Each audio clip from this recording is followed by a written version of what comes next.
Vote চলাকালীন পর্বে পশ্চিমবঙ্গে শ্লীলতাহানির অভিযোগ আবার। এবার শ্লীলতাহানির অভিযোগ করা হয়েছে পশ্চিমবঙ্গ রাজ্যের রাজ্যপাল শ্রী আনন্দ বোসের বিরুদ্ধে।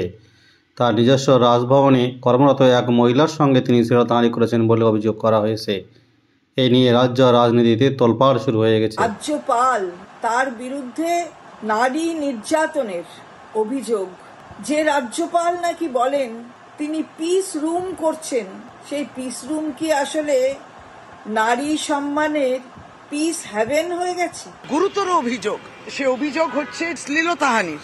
মহামান্য রাজ্যপাল, আর মহামান্য বলবো কিনা জানি না, যিনি এত বড় বড় জ্ঞান দিতেন এবং সন্দেশখালি যেতেন, নারী সম্মানটা কি সমস্ত বলতেন, আজকে তার রাজভবনে একটি মেয়ে, একটি মহিলা, সে এই অভিযোগ করছে। আমার যাতায়াত, তাকে বাধা দেওয়ার অধিকার কারুরই নেই। যে ঔদ্ধত্য কিংবা অহংকার কিংবা এই যে ডিনাইল মোডে যেতে গিয়ে আমাদের রাজ্যের অর্থমন্ত্রী কে বলছেন তিনি আর যেন রাজভবনে না আসেন, তিনি বহিষ্কার করছেন। আর আমরা বহিষ্কার করছি কিনা আপনাকে যেটা জিজ্ঞেস করব, আমরা প্রতিবাদ করছি এবং প্রতিবাদীদেরও দমন করা হচ্ছে।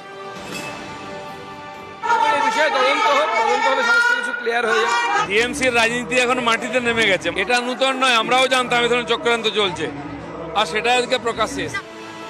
অবশেষে পশ্চিমবঙ্গ রাজ্য ত্যাগ করে কেরলের উদ্দেশ্যে পাড়ি দিয়েছেন রাজ্যপাল শ্রী আনন্দ বোস, এবং যাওয়ার আগে তিনি বলেছেন তিনি ভয়ে পালানোর লোক নয়। কেরলে পৌঁছে তিনি সেই কেরলের ভাষায় সাংবাদিক সম্মেলনে তিনি তার বক্তব্য রাখেন। ബോംബുകൾ വെച്ചിട്ടുണ്ടെന്നും എൻ്റെ കിടക്കയുടെ അടിയിൽ തന്നെ ഒരു ബോംബ് വെച്ചിട്ടുണ്ടെന്നും ഇവിടെ ആദ്യമായ ചരിത്രത്തിൽ ശരശൈ എന്ന് പറയുന്നത് ഒരു ബോംബ് ശൈയിൽ കിടക്കാമല്ലോ എന്നുള്ള ആഗ്രഹം കൊണ്ട് പോയതാണ്. പക്ഷെ അവിടെ ചെന്ന് ബോംബില്ല, പകരം ഒരു ബോംബ് വെച്ചു, അത് പൊട്ടിയില്ല. ഞാൻ